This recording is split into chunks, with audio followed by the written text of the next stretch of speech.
I've watched the tape of that red zone snap so many times I can hear the collision before it happens. Ball snapped and Travis Kelce comes off the line with that short, violent first step. The defender gets his hands inside for half a second, and then it's over. Kelce swipes, re-anchors, and drives through the point of attack like he's trying to move the entire goal line back 5 yards. Shoulder pads pop. You can almost see the shock travel through both bodies. That's not finesse, that's torque, leverage, and raw intent meeting in a tight space. Daniel here. We're getting into the mud today at RedZone Kingdom. Everybody wants to talk about how Travis Kelce shocked the league like it was some overnight explosion, like it was just a stat sheet catching fire. I don't buy that. The shock wasn't numbers. The shock was how physical he became in the trenches when everyone thought he was just a matchup nightmare in space. The eye test tells a different story than the headlines. I saw a tight end who decided he was done playing pretty. Early in the season, I noticed it in his stance. Lower pad level, less upright, more coiled. That's not accidental. That's a man adjusting his center of gravity because he knows December football lives in the mud. Watch his hand fighting off the snap. It's not frantic, it's calculated violence. He'll stab with the inside hand, clear the defender's wrist, and then stack him vertically in 2 steps. That stacking? That's trench work. That's understanding leverage and hip positioning like a guard pulling through the B gap. There was a 3rd and medium rep where he didn't even get the ball. Play went the other way. Most guys throttle down when they know they're not the primary read. I saw Kelce drive his feet anyway, locking out his arms and sealing the edge with gap discipline that would make an old-school position coach nod in approval. That's motor, that's pride, that's the grit meter pegged in the red. And let's talk about the physics of the impact. Kelce isn't just big, he understands how to generate force. He sinks his hips on contact, keeps his base wide, and rolls through defenders instead of catching them. Force equals mass times acceleration. He brings both. When he explodes through a defender's chest, you see displacement. You see defenders' heels click together. That's control at the point of attack. I've seen tight ends in this league who look the part but don't want the smoke inside. I've watched film where guys avoid the dirty work, slip in blocks, duck in real contact. I never saw Kelce flinch. I saw him lean into it, especially late in games. 4th quarter, body's tired, routes get lazy around the league. Not here.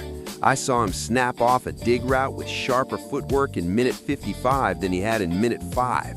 That's conditioning. That's pride. His motor doesn't dip, it climbs. He feels the moment and turns it up. There was a sideline shot that stuck with me.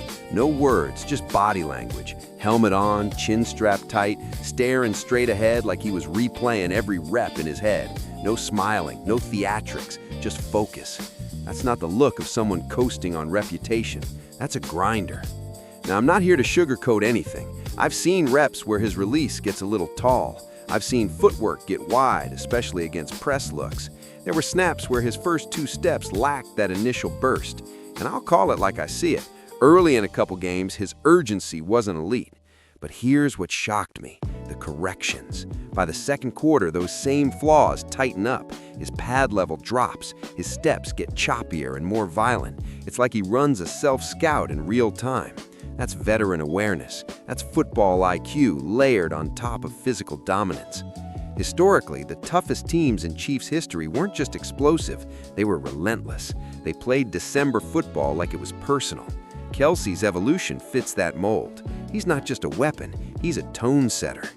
I saw him block down on a crashing defender and drive him 3 steps off the spot. That's not glamorous, that's trench culture. That's punching someone in the mouth and daring them to respond. And as a route runner, he's playing chess. He manipulates leverage with subtle shoulder tilts. He'll widen a defender by half a step, then cut underneath like he's slipping through a closing door. The separation isn't always dramatic. Sometimes it's 6 inches, but 6 inches at this level is everything. The league was shocked because they expected decline. They expected wear and tear. What I saw was adaptation, smarter pacing, strategic bursts. He doesn't sprint every snap. He chooses his moments, and when he hits the gas, defenders are flat-footed. His hands, violent at the catch point. He doesn't wait for the ball, he attacks it. plucks it away from bodies, absorbs contact, and keeps his balance through the hit. You can see the core strength when he takes a shot and doesn't budge. That's lower body power and balance built in the trenches. So here's my final verdict based purely on the tape and the eye test. If Travis Kelce carries this version of himself into 2026, the lower pad level, the hand-fighting edge, the fourth quarter motor, I'm calling it now. Win season, not a squeak-by year, a statement year. Double-digit wins built on trench dominance and situational toughness. Because what I saw on tape wasn't a legend fading. It was a veteran sharpening his edge and shocking the league the only way that matters, at the point of attack.